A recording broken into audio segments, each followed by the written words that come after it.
గత 5 ఏళ్ల వైసీపీ పాలనలో మహిళలకు రక్షణ లేకుండా పోయిందని ప్రభుత్వ చీఫ్ విప్ శాసనసభ్యులు శ్రీ జీవి ఆంజనేయులు గారు విమర్శించారు. బుధవారం జరిగిన అసెంబ్లీ సమావేశంలో 5 ఏళ్ల జగన్ రెడ్డి పాలనలో మహిళలపై జరిగిన దాడులను, అన్యాయాలను ఆయన వివరించారు. కూటమి ప్రభుత్వం రాగానే నెలలో సీఎం చంద్రబాబు నాయుడు గారి నాయకత్వంలో మహిళల ఆర్థిక ప్రగతికి కూటమి ప్రభుత్వం ప్రోత్సాహకాలు అందిస్తుందన్నారు.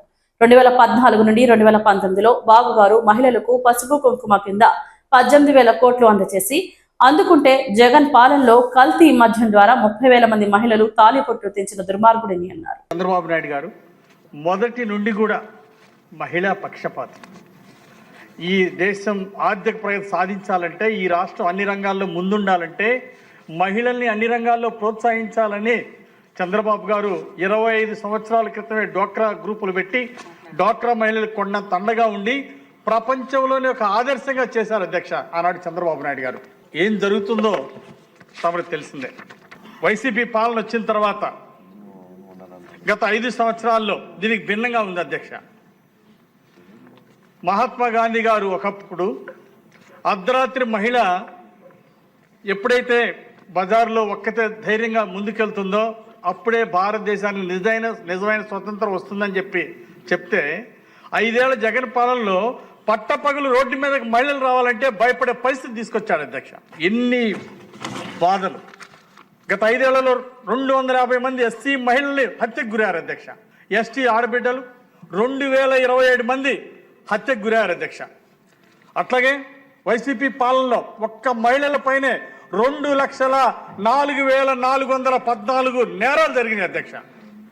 తాలిబాన్ల రాజ్యం కంటే ఘోరంగా తయారు చేశారు గత 5 ఏళ్ల పాలనలో. సుమారు 4,034 అత్యాచారాలు జరిగినాయి అధ్యక్ష. అలాగే 22,278 మంది మహిళలు అదృష్టమయ్యారు అధ్యక్ష. ఎక్కడికి వెళ్ళారో పట్టించుకున్నటువంటి ప్రభుత్వం. ఇంత పెద్ద ఎత్తున అరాచకాలు. అట్లాగే వినుకొండలో ఒక 70 ఏళ్ల వృద్ధురాలిపై అత్యాచారం జరిగితే వైసీపీ కార్యకర్తలు చేశారని ఆ కేసును తొక్కేశారు అధ్యక్ష. ఇట్లా ఎన్నో. ఏంటి అధ్యక్ష, వైసీపీ కార్యకర్తలు నేరం చేస్తే, అత్యాచారాలు చేస్తే వాళ్ళ మీద చర్యలు ఉండవా? ఇన్ని వేల సంఖ్యలో, లక్షల సంఖ్యలో మహిళలపై దాడులు పెరిగినాయి, అత్యాచారాలు జరిగినాయి అంటే దానికి కారణం గత ప్రభుత్వం చర్యలు తీసుకోలేదు అధ్యక్ష. కొన్ని కేసులు అయితే కనీసం నమోదు కూడా చేయలేదు. దుర్మార్గంగా నమోదు చేసిన కేసుల మీద చర్యలు ఎక్కడున్నాయి అధ్యక్ష? చర్యలు తీసుకోకపోతే భయం ఎలా వస్తుంది అధ్యక్ష? మహిళల మీద అత్యాచారం చేసిన చర్యలు తీసుకొని ప్రభుత్వం గతంలో చూసాం అధ్యక్ష. భారతదేశంలో మహిళల మీద అత్యధికంగా దాడులు జరిగిన దాంట్లో ఆంధ్రప్రదేశ్ రాష్ట్రానికి 3వ స్థానం వచ్చింది అధ్యక్ష. గతంలో భారత స్థానం వచ్చింది అధ్యక్ష. గతంలో భారతంలో ఒక కీచకుడే అధ్యక్ష. కానీ వైసీపీ పాలనలో అడుగుకొక కీచకుడు తయారాడు అధ్యక్ష. అందుకే మహిళలకు రక్షణ లేకుండా పోయింది. అందుకే ఈరోజు చంద్రబాబు గారి పాలనలో మళ్ళీ ఈరోజు గత 9 నెలల్లోనే స్వేచ్ఛగా మహిళలు ఈరోజు గాలి పీల్చుకుంటున్నారు అధ్యక్ష. స్వేచ్ఛగా ఈరోజు బజారుకి రాగలుగుతున్నారు. ఈరోజు స్వేచ్ఛగా మళ్ళీ వ్యాపారాలు పెట్టాలా, మళ్ళీ ప్రభుత్వ ప్రోత్సాహంతో మళ్ళీ విజయాలు సాధించాలని ఓ లక్ష్యంతో ఈరోజు మహిళలు ముందుకెళ్తున్నారు అధ్యక్ష. గత పాలనలో చంద్రబాబు గారు ముఖ్యమంత్రిగా ఉన్నప్పుడు అధ్యక్ష 18,000 కోట్లు పసుపు కుంకానికి ఇచ్చారు అధ్యక్ష.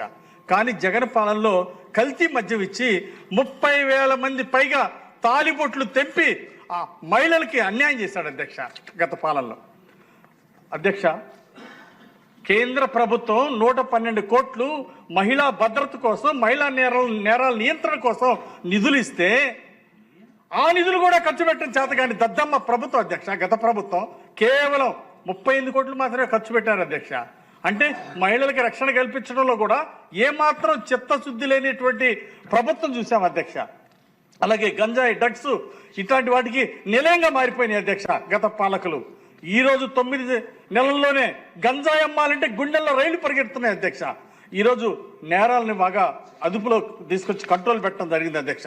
అట్లాగే చంద్రబాబు గారి పాలనలో డ్వాక్రా మహిళల్ని ప్రోత్సహించడమే కాకుండా ఇళ్ళు ఇచ్చిన, పట్టాలు ఇచ్చిన మహిళల పేరుతో ఇమ్మని ప్రోత్సహించడం వల్ల మహిళలకి ఒక భద్రత కల్పించారు అధ్యక్ష.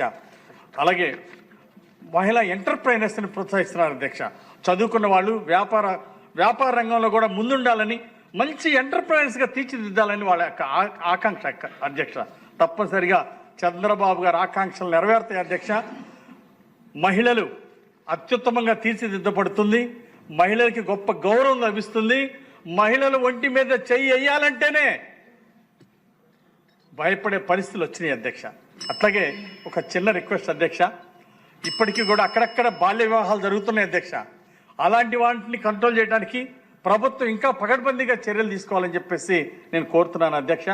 అట్లాగే గతంలో చంద్రబాబు గారు రెసిడెన్షియల్ స్కూల్స్ ఆడబిడ్డలకు పెడితే సూపర్ సక్సెస్ అయింది అధ్యక్ష. నేను వెళ్ళి ప్రత్యక్షంగా చూశాను అధ్యక్ష. చాలా బ్రహ్మాండంగా చదువుతున్నారు. అక్కడి నుండి ఈరోజు నర్సాపేట ఆర్డీఓ ఒక మహిళ అధ్యక్ష. చంద్రబాబు గారు పెట్టిన రెసిడెన్షియల్ స్కూల్లో చదివి ఈరోజు ఒక ఆర్డీఓ అయ్యారు అధ్యక్ష. అదేవిధంగా భవిష్యత్తులో ఇంకొన్ని రెసిడెన్షియల్ స్కూల్స్ పెంచాలని కోరుతున్నాం అధ్యక్ష. అట్లాగే మహిళలు భర్తలు వేధింపులు లోనైనటువంటి వాళ్ళకి కొంత విడాకులు తీసుకోవడంలో జాప్యం జరుగుతోంది, మహిళలు ఇబ్బంది పడుతున్నారు. దీన్ని కూడా చట్టసవరణ చేసి మహిళలకు న్యాయం చేయమని కోరుతూ నాకు ఈ అవకాశం ఇచ్చిన ధన్యవాదాలు తెలియజేస్తూ సెలవు తీసుకున్నాను.